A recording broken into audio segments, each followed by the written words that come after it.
बिहार की वो महिलाएं जिनका एक योगदान रहा है बिहार के इतिहास को गौरवशाली बनाने में, उनका जिक्र हो और उन पर केंद्रित ये गीत हो। तो इस तरीके से ये गीत लिखने का ख्याल आया ज़हन में कि एक बिहार की बेटी होकर के मैं बाकी सभी बिहार की बेटियों के ऊपर गीत गा रही हूँ। मुझे बहुत अच्छा लग रहा है। मैं बेटी बिहार की गीत से राष्ट्रीय पहचान बनाने वाली दरभंगा की कवित्री डॉक्टर त्रिशिया श्री ने शुक्रवार को अपने आवास पर प्रेस वार्ता की। उन्होंने कहा है कि वह पेशे से एमबीबीएस डॉक्टर हैं, अंग्रेजी पुस्तकों की लेखिका हैं और राष्ट्रीय मंचों पर कवित्री के रूप में जानी जाती हैं। डॉक्टर त्रिशिया ने बताया है कि बिहार पर कई गाने और कविताएं सुनी हैं, लेकिन उन्हें लगा कि बिहार की बेटी इस तरीके की कविता पहले कभी नहीं लिखी गई। सभी को मेरा नमस्कार। मैं हूँ डॉक्टर त्रिशिया श्री। मैं एक एमबीबीएस डॉक्टर हूँ, अंग्रेजी पुस्तकों की लेखिका हूँ और राष्ट्रीय मंचों पर एक कवित्री के तौर पर जानी जाती हूँ। अभी आप बिहार की बेटियों को लेकर एक कविता लिखा है, जी। प्रेरणा कहाँ से मिला और कितनी खुशी हो रही है? मैंने कई बिहार गीत सुने, बिहार पर कई कविताएं पढ़ी। तो सब पढ़ने और सुनने के बाद मुझे ये लगा कि अभी तक कोई ऐसी कविता नहीं आई या कोई ऐसा गीत नहीं आया जिसमें बिहार की बेटियों का जिक्र किया। मतलब गीत तो कई आए हैं बिहार पर, आप यूट्यूब खोलेंगे तो आपको कई गाने मिल जाएंगे, लेकिन मैंने जब सुना तो मुझे लगा कि कोई ऐसा गीत जो बिहार की महिलाओं पर केंद्रित हो, ऐसा नहीं आया। तो फिर मुझे लगा कि एक बिहार की बेटी होने के नाते मेरा फर्ज बनता है कि मैं एक ऐसा गीत लिखूं जिसमें सिर्फ बिहार की वो महिलाएं जिनका एक योगदान रहा है बिहार के इतिहास को गौरवशाली बनाने में, उनका जिक्र हो और उन पर केंद्रित ये गीत हो। तो इस तरीके से ये गीत लिखने का ख्याल आया ज़हन में और साथ ही बहुत ज़्यादा अच्छा लग रहा है, बहुत गर्व महसूस हो रहा है कि एक बिहार की बेटी होकर के मैं बाकी सभी बिहार की बेटियों के ऊपर गीत गा रही हूँ। तो मुझे बहुत अच्छा लग रहा है। सबसे पहला सवाल है कि आप मेडिकल का छात्रा होने के बावजूद आप इस प्रोफेशन को कैसे चुने? सवाल अच्छा है। मैं हमेशा मन से एक पंक्ति कहती हूँ कि लोग अपने पेशे के लिए अपना शौक छोड़ देते हैं। मैंने अपने शौक के लिए अपना पेशा छोड़ दिया। तो वैसे तो ये काफ़ी शायराना है, लेकिन बात ये है कि हमेशा से मेरा इंटरेस्ट, मेरी रुचि रही है, साहित्य की ओर मेरा झुकाव रहा है।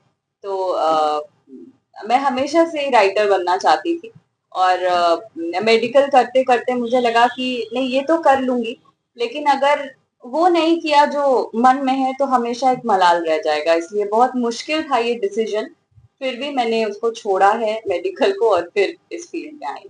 साहित्य क्षेत्र को आपने चुना है, कामयाबी मिल रही है, अंतिम लक्ष्य क्या है? ये तो बहुत मुश्किल है। मैं अपने आप को हमेशा एक्सीडेंटल राइटर बुलाती हूँ क्योंकि जब मैं 18 साल की थी तब मेरी पहली किताब ड्रीम रिजल्ट सक्सेस आई थी और मुझे तब नहीं पता था कि मैं एक राइटर, मतलब एक ऑथर बनूंगी, और जब ऑथर बन गई तो ये नहीं पता था कि कभी एक कवित्री के तौर पर देश में जानी जाऊंगी। इसलिए मैं स्ट्रांगली मानती हूँ कि किस्मत होती है, डेस्टिनी है। तो मैं अभी तक जहाँ भी पहुंची हूँ मैंने ऐसा प्लान्ड कुछ भी नहीं था। इसलिए अब मैं 10 साल बाद कहाँ रहूंगी या 20 साल बाद ये नहीं बता सकती, पर हाँ, जहां भी रहूंगी लक्ष्य यही रहेगा कि मेरी पूरी कोशिश रहेगी कि मैं कुछ भी करूं लेकिन समाज को दिशा देती रहूं और समाज के लिए कुछ अच्छा करती रहूं। अपने लक्ष्य के करीब पहुंच रहे हैं आप कितनी खुशी होती है?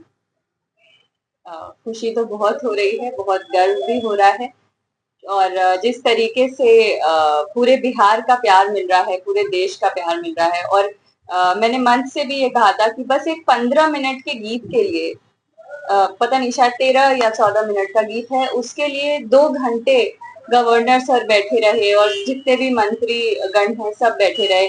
तो ये उत्साह बढ़ाता है, सिर्फ मेरा नहीं बल्कि बिहार की हर एक बेटी का, हर एक महिला का उत्साह बढ़ाता है कि जब जब बिहार की बेटी किसी बड़े सपने की ओर, किसी बड़ी मंजिल की ओर अपना पहला कदम लेगी तो पूरा बिहार, पूरा समाज, पूरी सरकार और इनफैक्ट पूरा देश उसका उत्साह बढ़ाएगा, इसी तरह जैसे मेरे बिहार की बेटी गीत के लोकार्पण में सबने बढ़ाया। अच्छा, इस प्रोफेशन में आने के बाद आपके पेरेंट्स का कितना सपोर्ट रहा? अगर पेरेंट्स का सपोर्ट नहीं होता तो मैं आज यहाँ होती ही नहीं, क्योंकि मैं मानती हूँ कि पेरेंट्स का सपोर्ट बहुत ज़रूरी है। मेडिकल एक बहुत ही सर्टेन लाइन है, जो भी सुनते थे शुरू में तो उनको लगता था कि मैं शायद पागल हो गई हूँ कि मैं इतने अच्छे और इतने सर्टेन फील्ड को छोड़ करके अनसर्टेन फील्ड में जा रही थी। लेकिन वो मेरे पेरेंट्स थे, मेरे मम्मी-पापा थे जिन्होंने मुझे मतलब बहुत स्ट्रांगली मेरे पीछे खड़े रहे। और जब भी समाज की बात सुन करके, क्योंकि ये तो आप भी जानते हैं कि जब आप भीड़ से हट करके कुछ करेंगे तो हजारों लोग होते हैं एडवाइस देने के लिए और पैर खींचने के लिए, तो मेरे साथ भी हुआ। लेकिन मेरे पेरेंट्स हमेशा मेरे पीछे खड़े थे और मैंने जब कभी डर करके पीछे कदम करने चाहे तो मेरे पेरेंट्स थे जिन्होंने कहा कि नहीं, जब सोच लिया है तो आगे बढ़ो, मंजिल मिल जाएगी। आगे कुछ इस तरह की जो अभी आपने बिहार की बेटियों का कविता लिखा, आगे भी कुछ लिख रही हैं? कुछ ऐसा टॉपिक चुन लिया है अभी तक? अभी ऐसा टॉपिक नहीं चुना, बट लिखती रहती हूँ और बिल्कुल लिखना है। वैसे मैं प्रेम की कवित्री हूँ, लेकिन सामाजिक विषयों पर भी लिखना बहुत ज़रूरी हो गया है।